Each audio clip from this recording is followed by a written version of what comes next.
I'm pissed off about this game.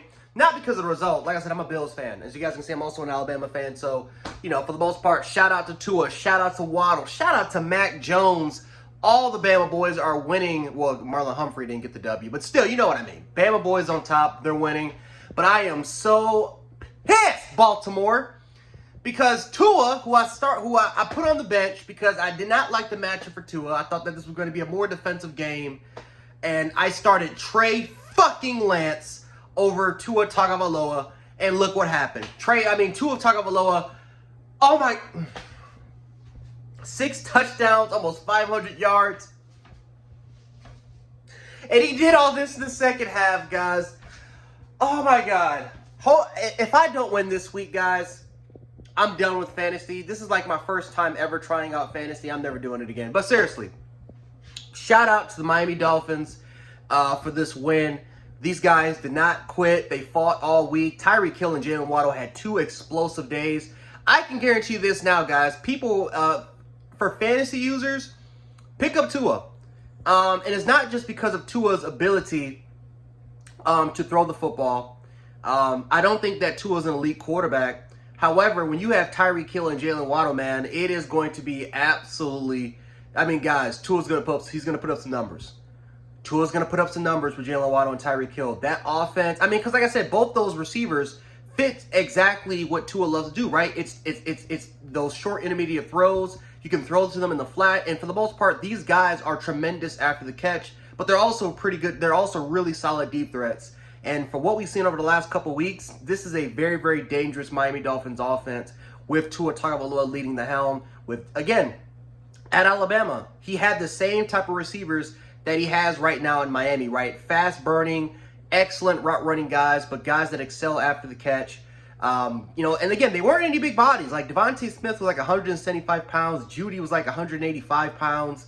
Waddle was about the same. He was like 170.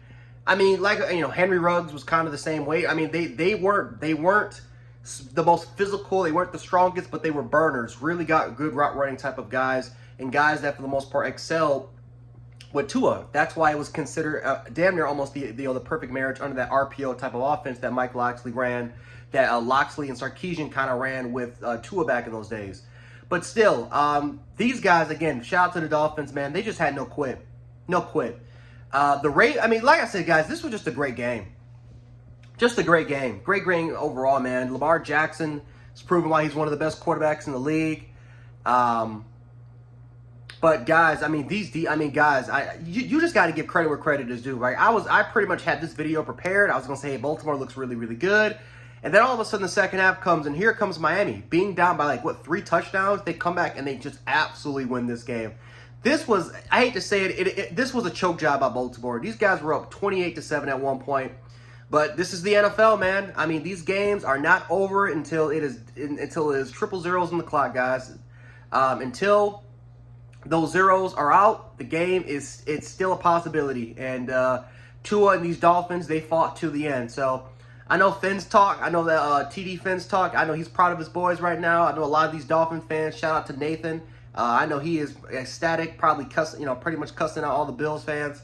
But for the most part, guys, just a great win. Great win for Miami. Now they're 2-0. Now they're 2-0 and 2-0 within conference play. And hell, at least for now, they're on top of the division. Of course, it's too early. Doesn't really mean that much. But this is a Dolphins team that is very, very dangerous. Very, very dangerous.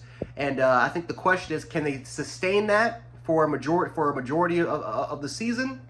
Because we've seen teams before go 4-0, 5-0, hell, even 6-0. My Bills went for 5-0 at one point and boom, missed the playoffs. So, can they keep that up for majorities? Can they sustain that? Or, is this going to be one of those seasons where they kind of let that go? That's probably the only question mark we have to see. But this offense looks prolific. These players look extremely comfortable. But most importantly, Tyreek Hill, Jalen Waddle, proven that they could be one of the best receiving duos in the NFL. So, congratulations to them. Baltimore, I know this is tough, but I know you guys will definitely be back in better than ever. Or at least will be playoff contenders. There's no question about that.